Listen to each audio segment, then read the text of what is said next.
Abraham Lincoln, the Great Emancipator, written by Augusta Stevenson, illustrated by Jerry Robinson.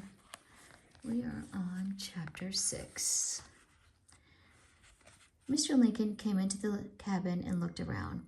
He saw Miss Lincoln getting supper. He saw Sarah helping, but he didn't see Abe. "Where is Abe?" he asked. "I sent him to Miss Brown's with some venison," said Miss Lincoln. "When did he go?" "At noon, just after dinner." "He should be home by this time." "Of course he should," said Mr. Lincoln. "He is playing in the woods." "It's a long way to the Browns and back, Thomas, and there are 2 steep hills to climb." "I know, but he should have been here an hour ago. I want him to help me with the log. I can't lift it alone, and the fire is almost out." Then Mr. Lincoln sat in front of the dying fire and waited. 10 minutes passed, 15, 20. Supper was ready, but everyone waited for Abe to come. "He is always late," said Mr. Lincoln. "He thinks of nothing but play." "He doesn't really play, Father," said Sarah. "He just stops to look at things." "What things?" asked Mr. Lincoln. "Oh, trees and clouds and grass and stones." Mr. Lincoln frowned. "It's all nonsense," he said. "It's a bad habit." Suddenly Miss Lincoln smiled. "I heard him whistle to Honey," she said. "He'll be here in a minute." Sure enough, just then Abe and Honey came out of the dark woods. In another minute they were in the cabin, and Abe was hanging his cap on the peg. Miss Brown said she was much obliged for the venison. Abe said to his mother. "You should have been home an hour ago," said his father. "I didn't know it was so late. I was looking at something." "You are always looking at something," said Mr. Lincoln angrily. "I'll try not to be late again," said Abe. "What were you looking at?" asked Sarah. "The tall poplar trees on top of our hill." "You've seen it at least 100 times," said Mr. Lincoln. "But I never noticed how it looked at night. It leans over, you know, Father." "Well, what if it does?" "Why, it leans right across the smoke that comes from Mr. Brown's chimney." "Did you watch that for an hour?" asked Mr. Lincoln disgustedly. "I watched it for a long time. I wanted to see if the smoke was always back of the tree, and it was. It was pretty, too." "I might look at it some night," said sweet Nancy Lincoln.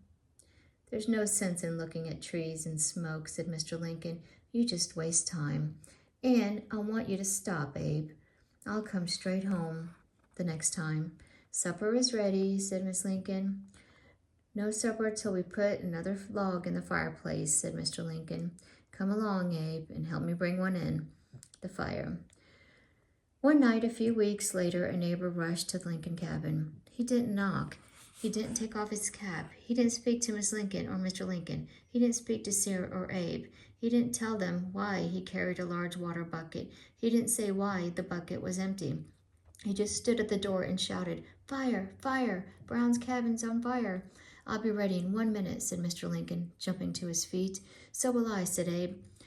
Now, the Brown family lived some distance from the Lincolns, but that didn't make any difference. Settlers always helped one another if there was trouble.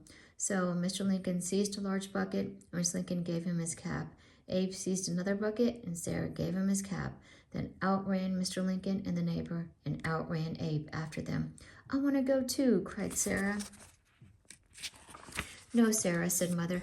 "You must stay here with me." "But I've never seen a big fire," said Sarah. "Please let me go." "There's a creek to cross. Could you run over the log in the dark?" Sarah hung her head. Mother went on. "The others will, and they will climb the steep hills like rabbits and leave you far behind." "I'll stay here, Mother," said Sarah. It was just as Miss Lincoln had said. The 2 men and Abe crossed the creek in the dark, and they ran across the log too. Then came a steep hill, and up they went like rabbits. Sometimes Abe slipped and fell, but he didn't mind that. He reached the top. They could see the smoke plainly now, great clouds of it, floating into the dark sky. "Yes, it's the Browns' cabin," said the neighbor. "There's no doubt of that."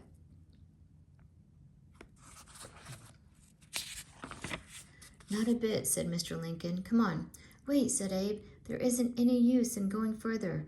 The men were astonished. They turned and looked at Abe. He was standing near a large poplar tree and pointing to it. "Look at this tree," he said.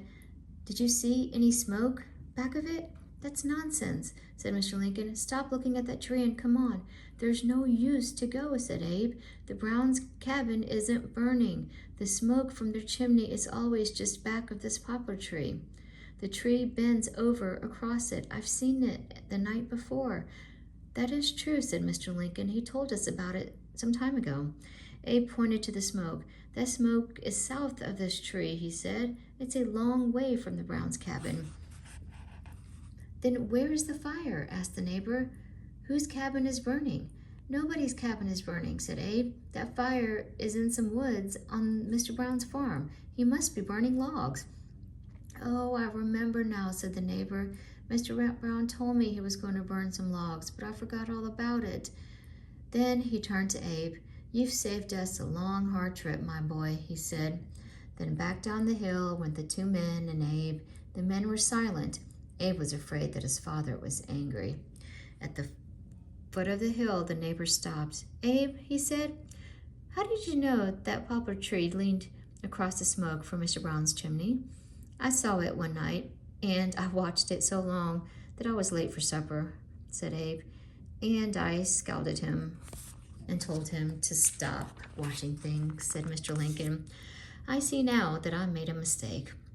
"A big mistake, Thomas," said the neighbor. "Let Abe watch things, and he'll make one of the smartest men who ever came out of this Kentucky hills." Mr. Lincoln didn't scold Abe for stopping to look at things, not for a long time. Okay, that's the end of chapter 6.